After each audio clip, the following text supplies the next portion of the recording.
बड़ी दिलचस्प कहानी है और ये कहानी आपके लिए जाननी बहुत जरूरी है। कहते हैं कि आजादी से पहले बरसगीर में अंग्रेज फौजी रहा करते थे। एक दिन एक अंग्रेज फौजी का एक टांगे वाले के साथ झगड़ा हो गया। झगड़ा इतना बढ़ गया कि अंग्रेज फौजी ने इस टांगे वाले को थप्पड़ मार दिया। टांगे वाले ने जवाबन एक जोरदार थप्पड़ इस अंग्रेज को मार दिया। अब अंग्रेज को समझना आया कि करूं क्या, तो वो अंग्रेज फौजी वापस अपनी बटालियन में गया और अपने सीनियर ऑफिसर को रिपोर्ट किया और कहा कि इस आदमी को फौरन अरेस्ट किया जाए। इसके सीनियर ऑफिसर ने उसको मना किया कि इसको अरेस्ट नहीं करना, बल्कि तुम उसके पास वापस जाओ, उससे माफी मांगो और उससे 50,000 रुपए देकर आओ। अभी 50,000 बहुत बड़ी रकम थी, लेकिन इस अंग्रेज अफसर ने अपने सीनियर का हुक्म माना, वापस टांगे वाले के पास गया, माफी मांगी और 50,000 रुपए भी दिए। अब 50,000 रुपए देने के बाद इस टांगे वाले के घर में खुशहाली आ गई। इसने टांगे का काम छोड़ा, कारोबार शुरू कर दिया, घर ले लिया, रकम बहुत बड़ी थी, अपनी हिफाजत के लिए बंदे रख लिए और साल 2 साल गुजर गए। अब एक दिन वापस उस सीनियर अंग्रेज ऑफिसर ने अपने उस जूनियर ऑफिसर को बुलाया और पूछा,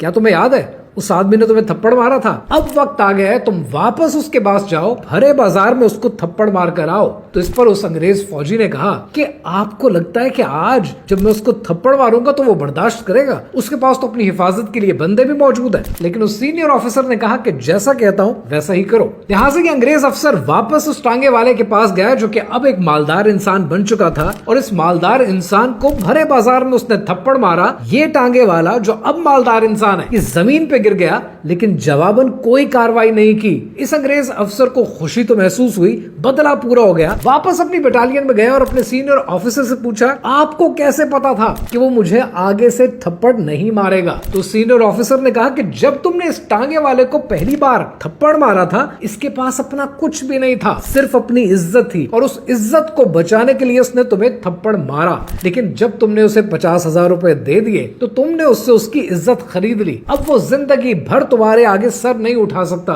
यही हाल होता है मुल्कों का कि जब वो दुनिया के दूसरे मुल्कों से या आलमी इदारों से कर्जा ले लेते हैं, और यही हाल होता है आपका कि जब आप अपने किसी रिश्तेदार से पैसे उधार ले लेते हैं या उससे कर्जा ले लेते हैं, और वो रिश्तेदार आपको ऐसी जगह जाकर जलील करता है, ऐसी जगह जाकर थप्पड़ मारता है कि जहां का आपने कभी सोचा भी नहीं होगा। इसीलिए कहते हैं कि मांग उससे जो दे खुशी से और कहे ना किसी से।